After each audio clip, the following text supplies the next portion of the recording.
yang juga sudah ditemukan dan belum ditemukan, kami langsung berkoordinasi dengan unsur Forkopimda dan unsur terkait lainnya sebagaimana protap yang selama ini juga sudah kita latihkan.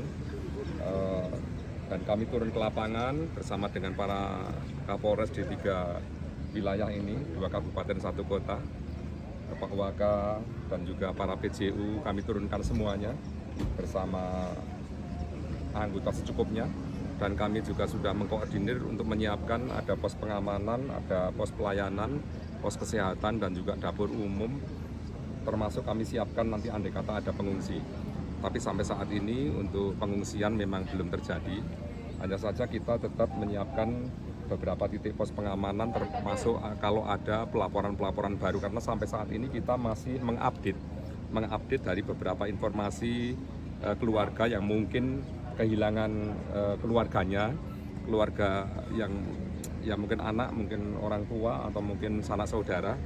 Terbukti tadi siang terdata masih 28. Dari tadi pagi, tadi siang, dan sore ini baru saja kita dapat info sudah 31, dan kita berharap tidak bertambah lagi.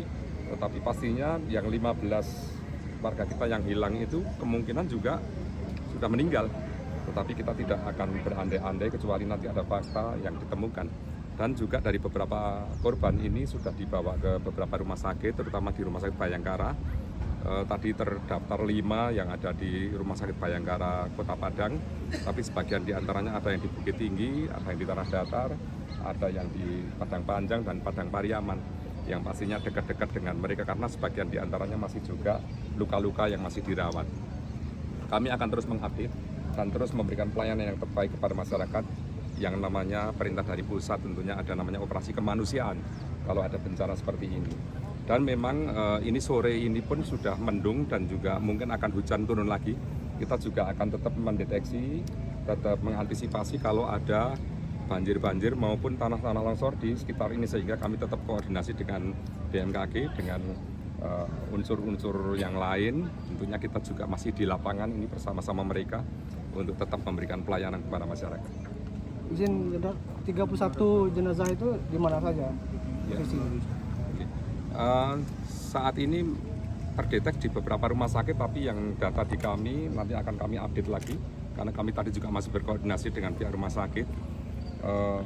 Terbanyak di Rumah Sakit Bayangkara, maksudnya rumah sakit Bayangkara yang ada di Kota Padang maupun di Bukit Tinggi, rumah sakit di Bukit Tinggi dan juga Padang Panjang dan Padang Pariaman ini nanti kan mereka belum terupdate dengan akurat rumah sakit mana saja, karena mereka juga ada yang dibawa keluarganya, tetapi juga bagi yang belum diketahui identitasnya, masih tim DVI masih tetap mendeteksi untuk identitas korban ini. Dan pastinya juga berkaitan dengan itu banyak arus lalu lintas yang pasti simpul-simpul kemacetan akan muncul karena pasti akan ada penutupan jalan, dan memang ada jalan yang benar-benar sudah tidak bisa dilalui, sehingga ada pengalian arus jalan untuk dari dan ke Padang dari arah ke Bukit Tinggi yang melalui Padang Panjang itu tertutup total masuk Malalak. Itu pun kerawanannya nanti longsor lagi karena Malalak memang juga kalau hujan terus-menerus juga rawan longsor, sehingga kami menghimbau kepada masyarakat pengguna jalan bagi yang akan bepergian saat ini ya lebih bagus kalau situasi dan kondisi sedemikian rupa ya ditunda dulu saja sampai nanti kita sampaikan ataupun mereka juga tahu bahwa situasi dan kondisi perkembangan wilayah maupun arus lalu lintas nanti lancar dan aman.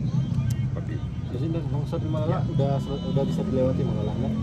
Sampai saat ini sedang diupayakan, tetapi info dari Pak Dirlantas sudah bisa dilalui, tapi pasti belum optimal juga, masih licin. Dan itu pun nanti akan kita sampaikan kepada masyarakat ya, melalui media ini pun masyarakat mohon untuk mengetahui bahwa jalur Malalak sudah bisa dilalui, masih licin tapi belum optimal, sehingga diharapkan ya tetap saja bertahan untuk tidak bepergian dulu untuk hari ini melewati jalur-jalur yang tadi disampaikan. Selain Malalak dan Padang Panjang itu jalur alternatif lainnya dari mana? Solok? Lewat Solok dan ya lewat Solok. Kilometer 44. Apakah dengan tertutupnya akses menuju pusat bencana ini mengganggu kegiatan kita? secara langsung atau tidak langsung pasti terganggu. Kegiatan masyarakat, nanti pergeseran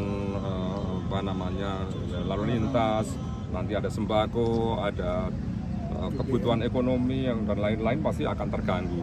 Tetapi ini kita harapkan secepat mungkin bisa kita netralisir, kita minimalisir sehingga tidak berlama-lama. Kalau hari ini sudah dinyatakan ditutup atau baru bisa dilalui dalam lingkupan yang terbatas, ya nanti kita harapkan besok atau lusa sudah selesai. Tapi ini kan kita juga melihat perkembangannya, kalau cuaca masih terus-menerus mendung dan hujan, kita belum bisa memastikan sampai besok atau sampai lusa. Tetapi pastinya dari penyampaian tadi, ya langsung atau tidak langsung pasti ada hambatan.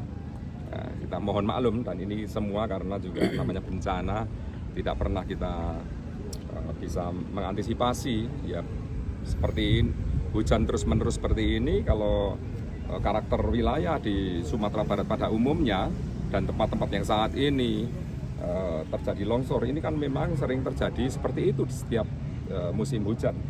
Ya, tetapi kita akan tetap memberikan himbauan kepada masyarakat dan juga termasuk kepada Pemprov nanti bagaimana konsep-konsep pembaharuan atau bagaimana konsep untuk perbaikan atau antisipasi selanjutnya kalau terjadi bencana seperti ini. Terima kasih. Terima kasih. Kemudian untuk Padang melalui Malala, jalur sudah bisa dibuka 1 jam yang lalu, tetapi masih bergantian dan jalan masih licin. Kemudian di wilayah Ombilin juga demikian, 1 jam yang lalu kurang lebih sudah bisa dibuka, namun masih buka tutup dan jalan masih licin juga karena masih diadakan pembersihan. Jadi jalur utama yang masih clear dan masih bisa dilalui, tapi masyarakat harus tetap waspada, yaitu jalur Pariaman Kota, Tiku, kemudian Lubu Basung, Danau Maninjo, Kelok 44, kemudian melalui Fanta. Artinya cuma 1 jalur itu lagi yang masih aman lah ya? Alhamdulillah saat ini masih, tapi khusus untuk kendaraan kecil. Karena kita ketahui kalau 44 jalannya kecil dan keloannya sangat tajam, sangat resiko tinggi untuk kendaraan yang bermuatan lebih dari 8 ton. Artinya kita juga akan membatasi arus lalu lintas juga ke sana atau gimana? Rencana kami besok akan dengan instansi terkait akan merapatkan bagaimana untuk mengantisipasi jalur lalu lintas yang akan terjadi kepadatan, terutama di wilayah Siti Jolawi ya, yang akan menuju Solo. Itu pasti akan terjadi kepadatan, terutama untuk kendaraan besar, terutama yaitu kendaraan bermuatan dari BBM dan bahan-bahan sembako yang lainnya. Terima kasih Pak Nat.